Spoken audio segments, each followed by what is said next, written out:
नमस्ते शेठ।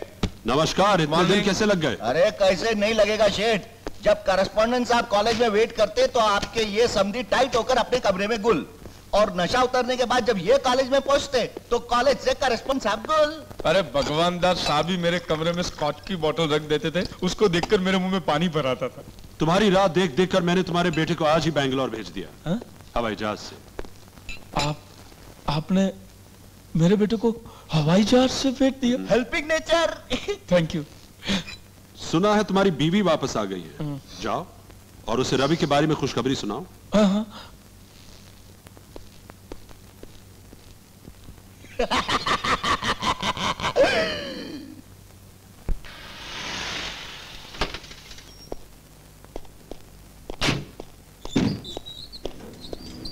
नमस्ते। मेरी बीवी कहाँ? ऑफिस में। प्रभा, प्रभा, तुम ऐसे क्यों खड़ी हो? प्रभा, मैं तुम्हारे लिए कमाल की खबर लेकर आया हूं। कमाल की खबर? क्या है वो? रवि को इंजीनियरिंग कॉलेज में एडमिशन मिल गया है। रवि अब कहाँ है? बेंगलोर में। अच्छा। हाँ? आज यहाँ एक नया कैदी आया है। उसके माता पिता भी उसे इंजीनियर बनाने का सपना देख रहे थे, बिल्कुल हमारी ही तरह। लेकिन वो लड़का एक जुर्म में पकड़ा गया और यहाँ लाया गया। कौन है वो गधा? आइए मैं उससे मिलवाती हूँ। मैं क्यों मिलूं उससे? क्योंकि वो लड़का कुछ खा पी नहीं रहा। तुम्हें तो अच्छा समझाना आता है ना, हो सकता है तुम्हारे समझाने से कुछ खा पी ले।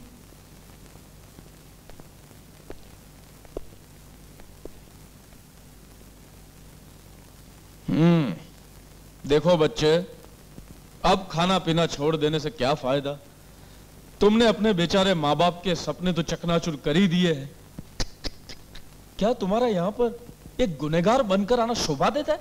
मुझे देख, मैंने अपने बेटे में दिन रात दिलचस्पी ली है, उसको खूब पढ़ाया लिखाया और अब उसे इंजीनियरिंग कॉलेज में सीट भी दिलवा दी है।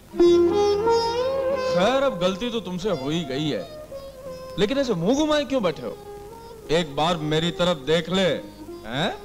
एक बार मेरी तरफ देख ले तो कम से कम अगले जन्म में मुझ जैसे शरीफ बाप के घर में तू बेटा बनकर पैदा होगा। देख।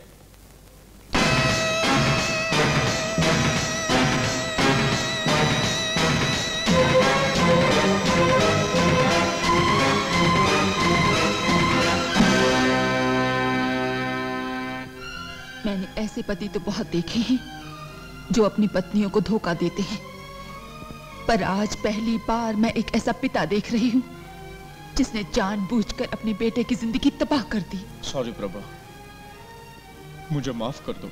मुझसे माफी मांगकर मुझे गुनहगार मत बनाओ। आज से मैं तुम्हारी पत्नी नहीं रही, सिर्फ रवि की माँ हूँ। चले जाओ यहाँ से। प्रभा मेरी बात प्लीज चले जाओ यहाँ से।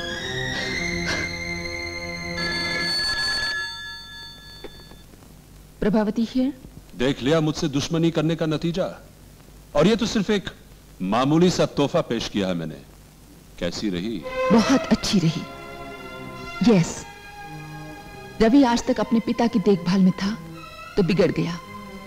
अब वो मेरी निगरानी में रहेगा और सुधर भी जाएगा। Thanks for calling.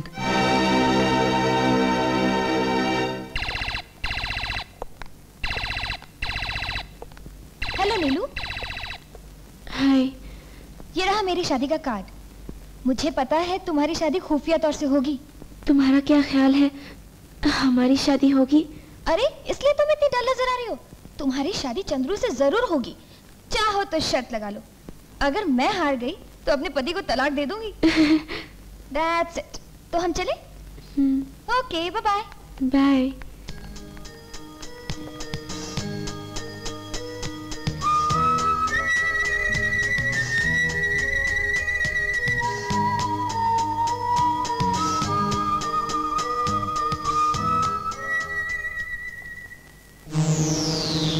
फिर कभी अपने बाप को पुलिस की धमकी देने की गलती मत करना। 24 दिसंबर दोपहर के 3 बजे तुम्हारी शादी होगी नीलिमा।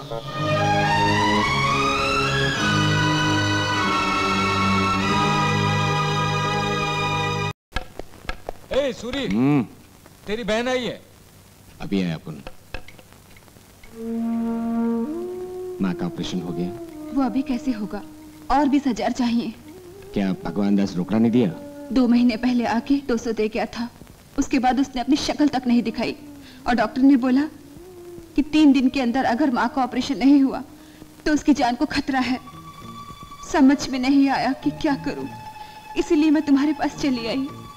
सूरी, अपन कभी सोचा भी नहीं था वो साला भगवान दास ऐसा हरामी निकलेगा। लेकिन इतना पैसा आएगा कहाँ से? आज रात को अपन बाहर जाएंगे। कैसे?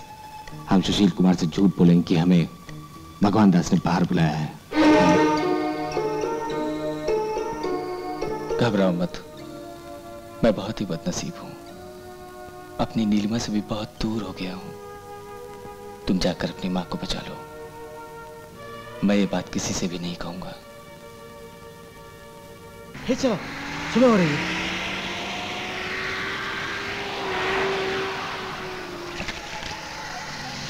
क्या हुआ?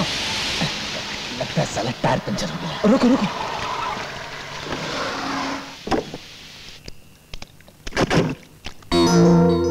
क्या तेरी की, इसे भी अभी खराब होना था। अब क्या करें? डिक्की में स्टेपनी है कि नहीं देखते हैं।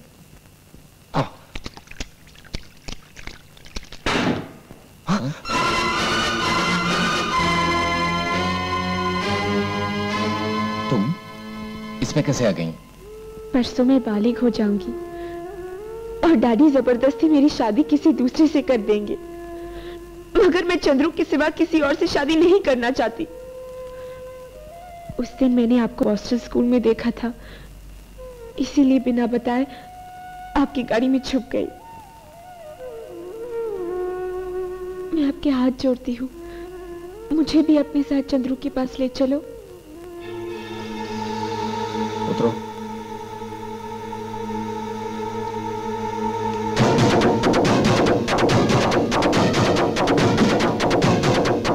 नहीं, मुझे कुछ मत करो प्लीज।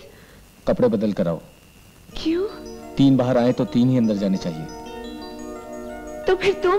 जब तुम बालिग होकर बाहर आओगी ना, तब अपन अंदर जाएगा। जल्दी जाकर कपड़े बदल कर आओ, सुबह होने वाली है। जल्दी करो, चलो। और रुको।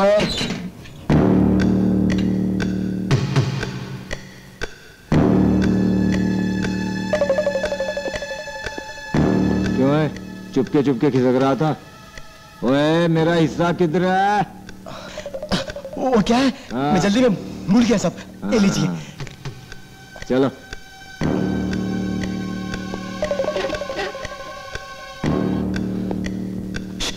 अच्छा, सुनो, उधर है।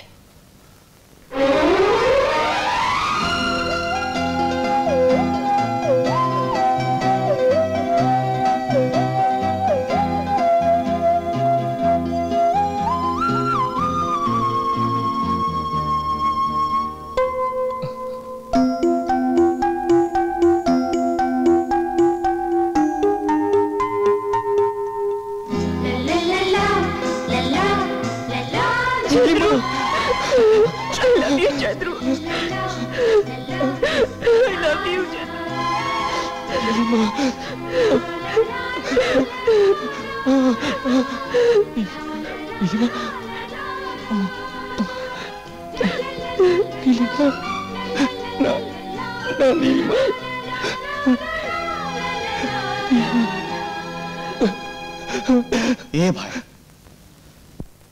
हम लोग जिंदगी में बहुत गुनाह किया ला और इधर आयला, एक भी शराफत का काम नहीं किया। अगर हम परसों तक नीलिमा को छुपा कर रखें तो कम से कम अगले जन्म में हम जरूर शरीफ आदमी बनकर पैदा होंगे। अपनी जुबान पर टाका मारो कि कोई बोलेगा नहीं कि नीलिमा इधर होती। आओ, वादा करो।